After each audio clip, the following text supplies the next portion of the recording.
Hey everyone, Forever Roach 82 here. Decided I'd tell my story on the Sega Saturn and how I got mine and how I played it. And it's a little segmented and the story's a little but you know, hopefully my brain will cooperate with me with the memory of the Sega Saturn and what I remember from it. It's a little bit of a short story, but it has some bits and pieces that you might be interested in. Anyhow, as many of you know, the Sega Saturn was Sega's 32-bit foray in the fifth generation game consoles, along with the PlayStation and the N64. And they wanted to get in early so they could probably get a piece of the market before the Sony PlayStation came out, because they learned, hey, Sony's come out with their system in the fall, let's release it early. That was a mistake and a half, especially for retailers. They weren't happy, and a lot of them just couldn't get the systems in enough to make the Sega fanboys or the people who wanted the next generation of consoles. It made everyone unhappy, to make a long story short. Anyhow, so I heard of this, and I've seen screenshots of the Saturn. I've seen what it was. It was a CD-based system, just like everyone else other than Nintendo, who was sticking with cartridges. And, well, that's their choice. I like the N64. Matter of fact, I enjoyed it more than the PlayStation, because I wasn't a big RPG fanatic at that time. Matter of fact, I was getting bored of RPGs by the time the 32-bit consoles arose. Anyhow, back on point. I was walking to school with my friend Steve, and him and my brother had a friend. I don't know his name from the top of my head, but I do. We'll just go ahead and call him Chris for this story. So me and my friend Steve were walking to school, and he was like, "Hey man, the Sega Saturn just came out." I'm like, "Yeah, that's what I was reading, that it was coming out earlier, or it's out earlier, whatnot." And I'm like, "Well, how is it?" He's like, "It's a pretty awesome system, except for the controller." And if any of you know how the Model 1 controller on the Saturn was or wasn't, just for a reminder, that piece of shit, it was the fucking Model 1 controller. This thing was awful.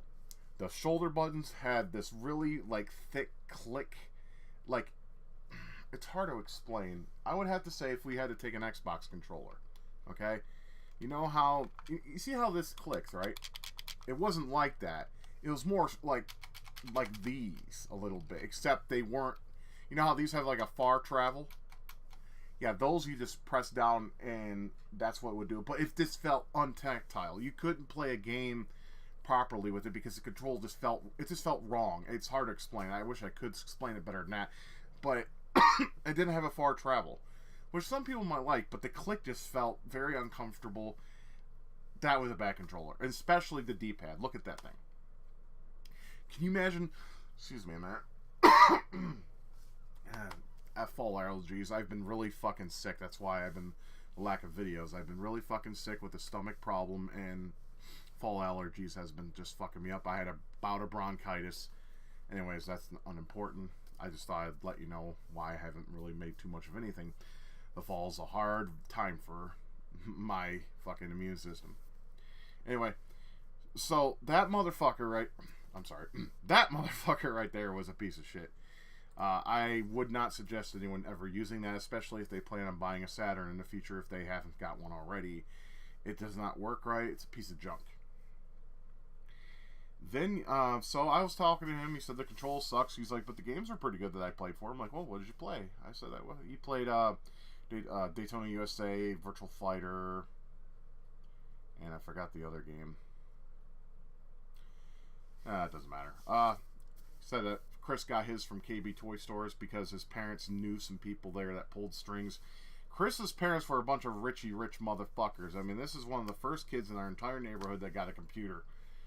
And he would get it upgraded every year. And, yeah, this guy was a rich kid. I don't even know where he is nowadays, and I could care less because I never liked the guy anyways. I thought he was an asshole. That aside... So I was like, well, that's cool. I said, I hope, hopefully, eventually I could play it, at Funkoland or something, because the Funkoland was where I went to play new hardware. I mean, that's where I played the Sega CD, the 32X, the Neo Geo, and things of that nature. I've got to play consoles that are not considered popular by some people. I mean, they have their little fan bases. I mean, every console, other than like maybe the Apple Pippin or Bandai Pippin, it's the Apple Bandai computer hybrid console that was complete other garbage. Had some of the worst games released for it, but that's a story for another day, I guess. I mean, actually no, because I don't own the system, and nor would I buy one.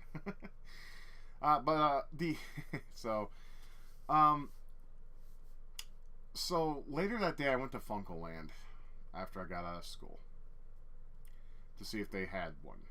They didn't yet, but they told me in the next week they'll probably have one to both put in the demo units that you could play and have some for buying, because like I said, in the retail space, a lot of companies weren't getting the product, and it was clusterfuck on Sega's part. I understand they wanted to get in the game early, but don't give your retailers a date of when a product's available and not follow through. Yeah, so went there. I was disappointed, couldn't try the Saturn. And then it turns out,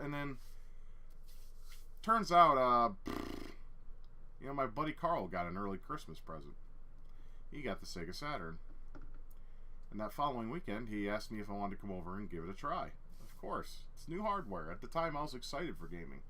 I'm not so much anymore, but back then, sure. Hell yeah. So I got to go over there, and I see what Steve meant by the controller, and to my opinion still stands this day that controller is a piece of crap. But I played Daytona, USA, and Bug. I believe, I mean, I wish he watched my videos. He could help me with the other games he got on launch. But I believe the games he only had, I mean, from memory, was Daytona USA and Virtual Fighter. I mean, not a Virtual Fighter, a Bug. He's not a fighting fan like I am. So I played it for the first time at his house, and I thought it was a pretty awesome console for what it was trying to do. The 3D was obviously, you know, I mean, back then it was okay, but it wasn't anything special. I mean, we all know that the 5th generation was a weird time. I mean, you play like PlayStation games nowadays and Saturn games and 64 games. They don't age well. I still think polygons don't age as well as pixels, but that's just my opinion, and take it as you will. Your opinion may vary. So I played the Saturn, and I thought it was good, but it wasn't anything I really wanted. I wasn't like, oh my god, this is like the greatest fucking thing. Hell yeah, I'm gonna buy this, or I'm gonna get it. Nah, I didn't feel that way. I thought it was fun because it was. It was a fun little system for when I got to play of it, and I can't believe it. I just remembered that we would sit on the couch, right, on the following day. You know, it'll be Friday night, I'd stay the night, and I'd be there until about Saturday evening, and then I'd go home. We were sitting there on the couch listening to Tears for Fears, Everyone Wants to Rule the World, because his mom was a big, you know, she had a bunch of CDs from the 80s. She was an 80s fan, and what she would do is you would take an M&M, because we were eating a bag of M&Ms. You know, he split it. We threw an M&M at the top of the Saturn, so it'd be like, and it would skip the song, so it'd be like, everybody tink wants to rule the tink world. Oh, it was funny. And speaking of music CDs, the Saturn did something really cool.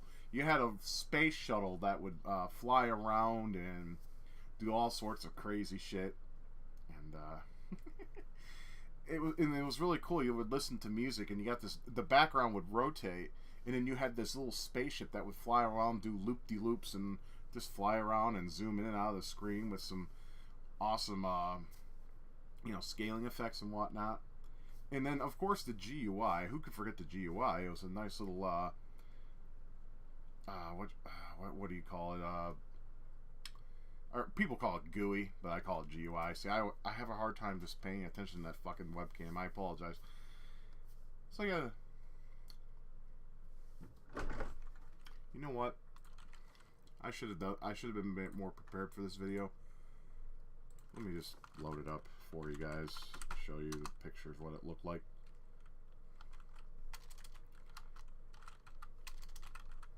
I mean, you can always look it up yourselves, but let me see if I can find it. If I can, I'll post it up on screen. I apologize. I should have been more. I'm not with it today entirely. Like I said, I've just been sick and just not doing too well. There we go. I found it. It's a Japanese one, but it'll work. Alright, let me just get it popped up here. There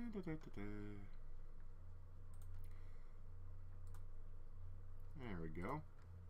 Let me make it a little bigger for you so I can explain stuff.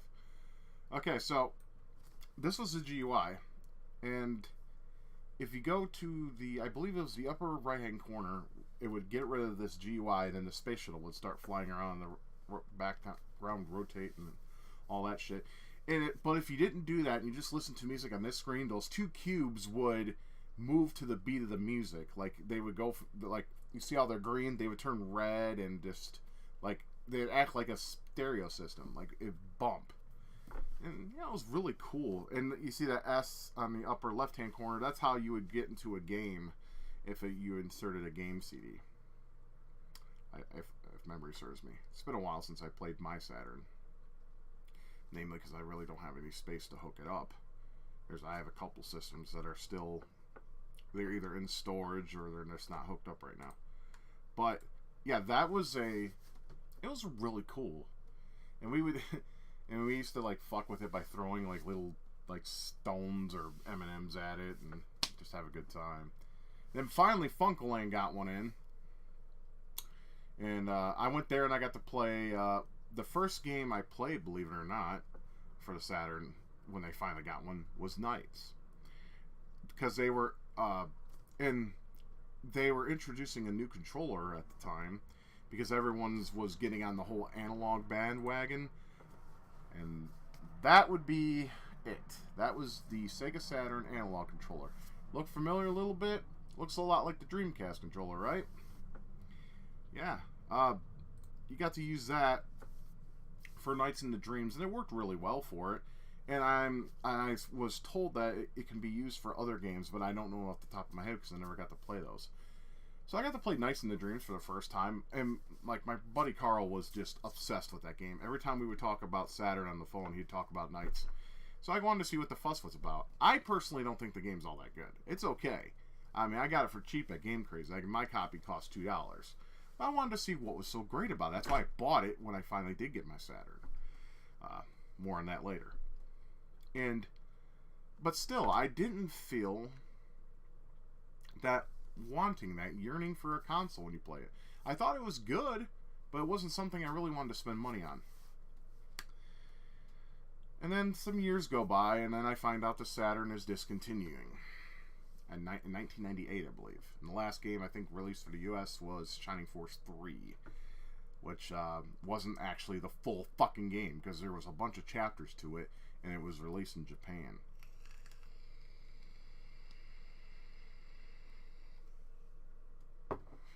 You know, not a way to end the console's life. You know, and part of me was sad because, you know, I was always used to having 3 consoles in the gaming space.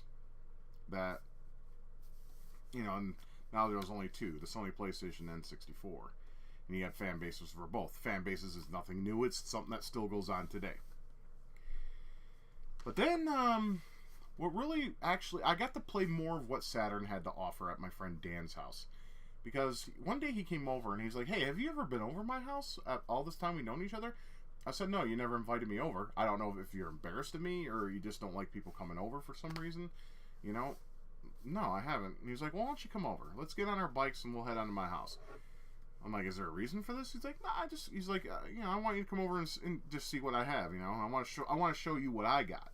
Because you've, you know, always showed me what you have and like to show it off and have me try it, so I want to do the same for you. I was like, okay. He took his nice guy pill today because my friend Dan is a very I don't know how to put it, like one day he'd act like your best friend and the next day he'd act like a fucking narcissistic asshole. Go figure. So, you know, I just kind of took advantage of that. I was like, okay, let's go to your house. So we went to his house and you know, he showed me his stereo system and he had an NES, and of course, because that was because of me, because everyone knows how much of an NES fanatic I am, and I don't know, I guess my enthusiasm for the system has made people like, you know what, He's so enthusiastic, and I love seeing the things he shows. I'm gonna go buy one and start a collection of my own. Yeah, that was until the retro boom. We don't want to get ripped off. Anyway, so he showed me his brother's room because his brother had a couple games. He's like, "There's his PlayStation, there's his Sega Saturn," and I was like, "Oh, you got Sega Saturn, huh? I didn't know that." He's like, "Yeah, I told you that before." I was like, "Oh, you did? Okay." And and there was a stack of games next to the Saturn. He didn't have them in the case for whatever reason, and he put it aside for a minute. I was like, "No." I'm like, "Can I see those stack of games?" He's like, "Yeah, here you go. Sorry." I was like, "No, you're fine." And he had let's see, Fighters Mega Mix, Street Fighter the movie, the game, and there's supposed to be an animated version. Did that ever come out? I know it didn't come out here in America. Did it come out in Japan? Let me know in the comments section, because I never really looked into it, and it just popped in my head as soon as I brought that up. And he had a few racers. He had Sega Rally. Excuse me, or was it Rally 2? One of those. It could have been both. I don't know. He had Daytona, and I think CCE, was it? He had a few titles. So I got to sit down and, I asked him if I could play some, and he's like, "Yeah, sure, go ahead." And I got to play like more of the Saturn. Like I had more playtime with it. I had a lot of playtime with my buddy Carl, but he only had 2 games, Daytona and Bug. Bug was okay. It was a platformer. You just walked around in a streamline and collect gems and have annoying one-liners. It's still fun play. I don't care. It's still fun to play. It's just a little annoying time to time, especially the view of the game. It's just you have to play to understand what I'm talking about. But he had a controller. That I've never seen before. And that was this thing. This is the Model 2 controller on the Sega Saturn. Beautiful bean shape, perfectly made buttons. That D-pad is dope. It's almost like the Sega 6-button controller. And you had 2 little triggers that felt nice in the hands. That motherfucker sorry. That motherfucker right there should have been the controller that the system was packed in. Because compare that to this piece of garbage. Hold on 1 second. Okay, it's not letting me move stuff. Let's see. Oh, there we go. Oh, oop. Not to me. Okay, compare that to this damn thing. Okay, perfect. Tell me in the comments or just in your mind, which one would you rather have? Fucking the Model 2, man. The Model 2 is where it's at. That's what fun was made from. You want to make a controller that's versatile and tactile for games like fighters or whatever, or even first-person shooters. Like Duke Nukem 3D was on the Saturn. Quake was on the Saturn, I believe. I had a few FPS games. That would have been more comfortable, I would assume, more so than the fucking Model 1 controller. That thing was a piece of shit.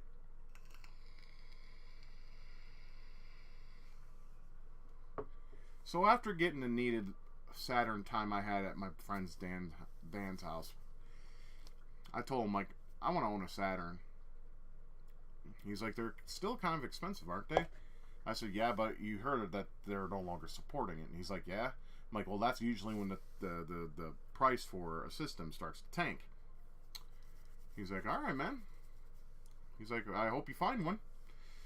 I said, in some way, some form, some whatever. The powers that be out there, I will probably get one at some point or another. And that was back in 90, that was about 99. It was summer of 99 that I made that quote. We fast forward a year later. Graduated from high school. I got some money from his mom gave me a $50 bill and told me to go hog wild with it. So back in 1999, $50 could, do a lot of things. So it was pretty dope. I was happy with it. So I was like, all right, cool. And I looked at Dan and gave him a little smirk. He's like, all right, let's go. We were going to the game store. I think it was called GameStop at that time. In 2000, it was no longer Funkoland, which of course saddened me. I have a real bad soft spot for Funkoland. We went there, and well, we're up there, and I was gonna buy something for the Super Nintendo and or the Genesis or something. I was just looking at the games, and while they were starting to get rid of their 16-bit titles, which kind of saddened me at that point.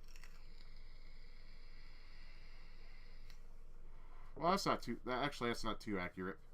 They were putting them on racks in the front of the store and making it for easy pickings for people who steal. And they didn't have any cameras in the store. I'm pretty sure they lost a lot of money doing that. Anyways, we went up there, and suddenly a kid comes in with a box. The kid was about maybe 12, 13. Nice kid, and his mom. His mom was pretty hot. I would have banged, of course. She had long brunette hair, and she was nice too. She wasn't mean at all or bitchy. She was just, your average everyday woman. And went up to the counter, and he was like, he asked the clerk. The clerk is a Chinese guy, and he was really nice. His name was Yu, Y-U-U. I believe he was either Chinese or Japanese. I'm not entirely sure. Really nice guy. I always talked to him. Very smart with games, passionate, knew his details like a trap. Anyways, he brought the box in and opened it. He's like, yes, can I sell this, and how much can I get for it? He said, we just stopped accepting Sega Saturns. He's like, oh, well, that he's like, that blows. He's like, well, I'm sorry. I mean, all I can suggest to you boys, if you ever have a yard sale or either a yard sale or hold on, I need to move something. There we go, because that was driving me nuts. He's like, well, you can have a yard sale or sell it through, I don't know, somebody you know. And then I said, hey kid, how much were you looking to get? He's like, okay, if you guys are going to do business, you need to do it outside. It was some sort of, he said, policy. You can't make sales of personal items within a game store. Don't ask me why that is. It was stupid. At least that was what he said. If any former Funkoland employees who watch this video know of the policy, please tell me in the comments. I would appreciate it. Because I don't know too much. I never got to work at Funkoland. I tried getting a job many a time and was never hired. Mainly because the managers didn't like me because I was up there almost every day. I was a nerd, man. Nerds gotta fucking get their fix. So we go outside. And I said, okay. I'm like, how much would you like for this? He's like, anywhere from like 30 to 50 would be fine. Because he's like, I'm trying to sell some of my old stuff that I don't play anymore. Because I want to get a PlayStation 2 that is supposed to be released this fall, and I'm almost there. I'm just trying to get as much money as I can. I want to sell my Saturn, and then he's like, then I'm going to sell my PlayStation 1 to my cousin, and I should have enough money to get a PS2. I won't be able to get any games for a while, but that's okay. And I was like, oh, well, can I look at your box? And he's like, yeah, sure. He handed me the box. I looked in there, saw a lot of sport titles. They had NBA Jam TE though. I love NBA Jam. All the iterations from that era, perfect. Not fan of the new ones, but that's just my opinion. Take it as you will. He had Daytona, Virtual Cop, Virtual Fighter. Actually, the copy of Virtual Fighter Kids he had was broken. It was cracked in half. So it would have been cool to add that to my collection, because I heard that was just a reskin of Sonic the Fighters. Correct me if I'm wrong, of course. Let's see, he had International Soccer, which was a fun game because you could trip people and you get the green card. I'm not a big soccer fan, or sport game fan for that matter.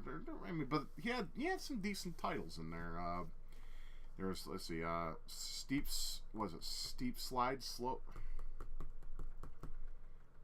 Slope Sliders. That's it. Took me a minute to think. It was basically, I guess, a game to compete with the likes of 1080 and Cool Borders and those games of that type. But, snowboarding game. I mean, it was okay. It wasn't anything great. I'd rather play 1080.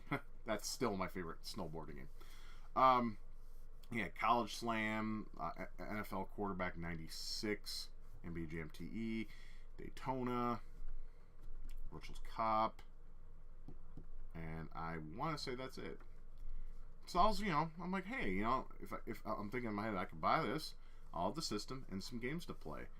And, you know, but then I got to thinking, there was a power cord, but there wasn't no RF or AV cable. So how the fuck am I going to play the games without an RF or an AV cable? Then my friend Dan was like, well, I can loan you mine until you get one. I'm like, well, I don't know when I'll get one. I don't know if they carry them here.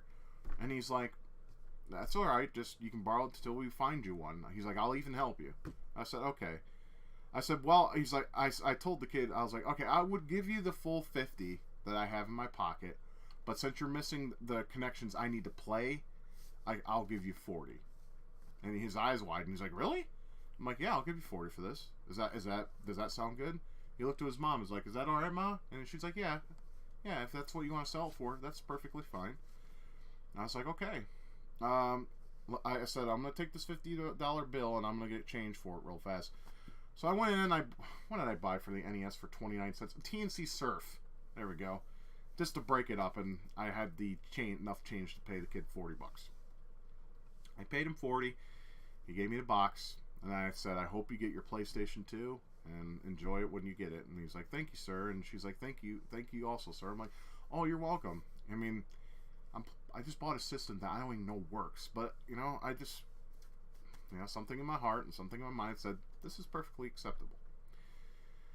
So I bought it, and I was like, I asked you, I'm like, okay, the transaction's done. Can I at least hold the system because they still sold games. They still sold games and some accessories. They didn't have an RF adapter, but you said he'd get one and sell it to me. So that was good. And then Dan's like, dude, I'll just take the box and put it in my car. I was like, oh yeah, I keep forgetting you have a car now. Yeah, he had an 89 Cavalier he bought from his friend Kenny. And he done some pretty stupid shit to that fucking thing. Put rims on it and shit. It looked like a Hot Wheels car. You know, there were times I just wanted to go outside and put it and drive and push it and be like, yeah, I'm playing with Hot Wheels. Nah, no. That would have been dumb, and I probably would have been arrested for being Nazi cuckoo. So anyway, he put it in the car for me, locked the door and everything, came running back in. I was looking at the Saturn games that they had that I was able to afford, and I went out of there with Virtual Fighter 2 and Criticom. Now, I know what you're thinking. I know some of you are probably thinking right now, why the fuck did you buy Criticom? The game's... Okay, well, here's the deal. When I first played it was on a PlayStation. It was at my friend the twins' house, the German twins I knew. They got a PlayStation for their birthday. And one of the games we rented one day was, well, we rented two, Crash Bandicoot and Criticom. I played Criticom, and I liked it. It was simple and decent and kind of fun to me. Kind of like Killing Zone. I thought that game was great, too. Yeah, it didn't age well, obviously. I mean, there's no joke about that at all. Yeah.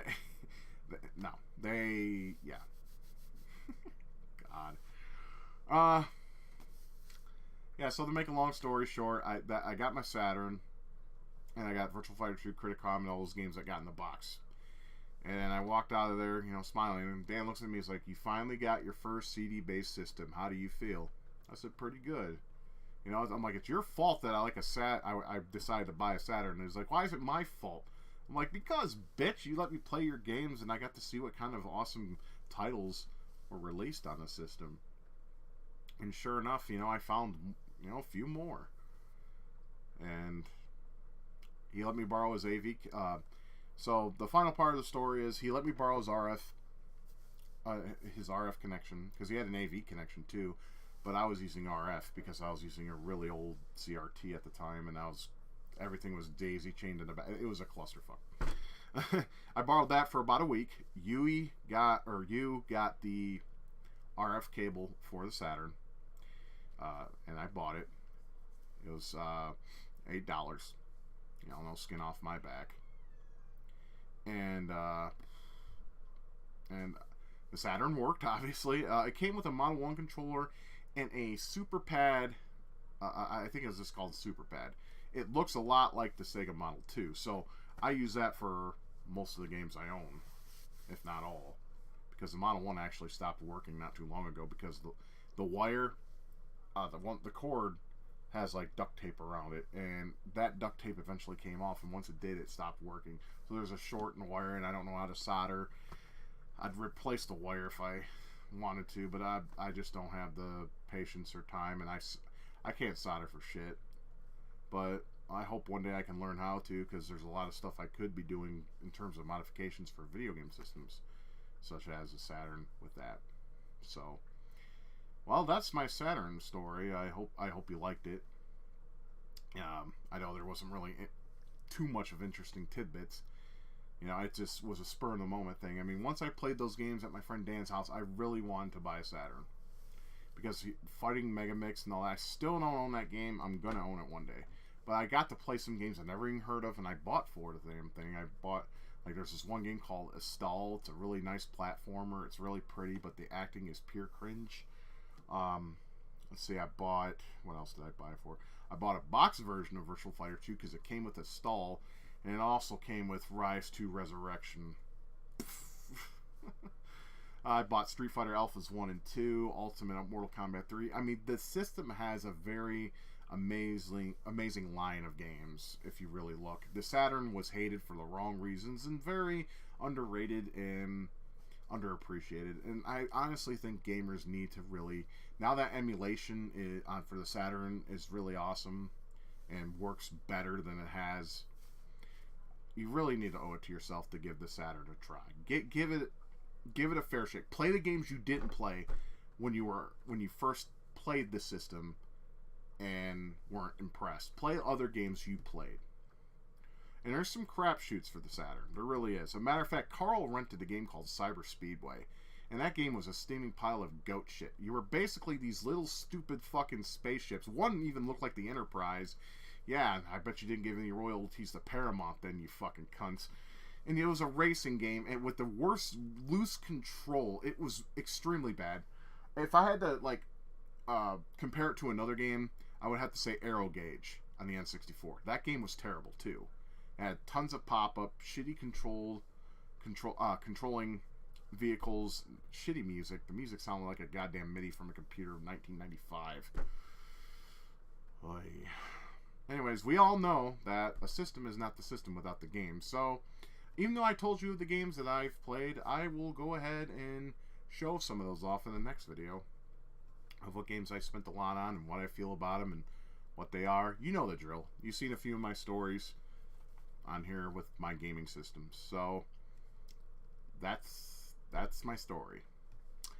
Anticlimactic, I know, and there wasn't too much interesting tidbits, but you know, I just wanted to go ahead and share them with you, and I hope you enjoyed.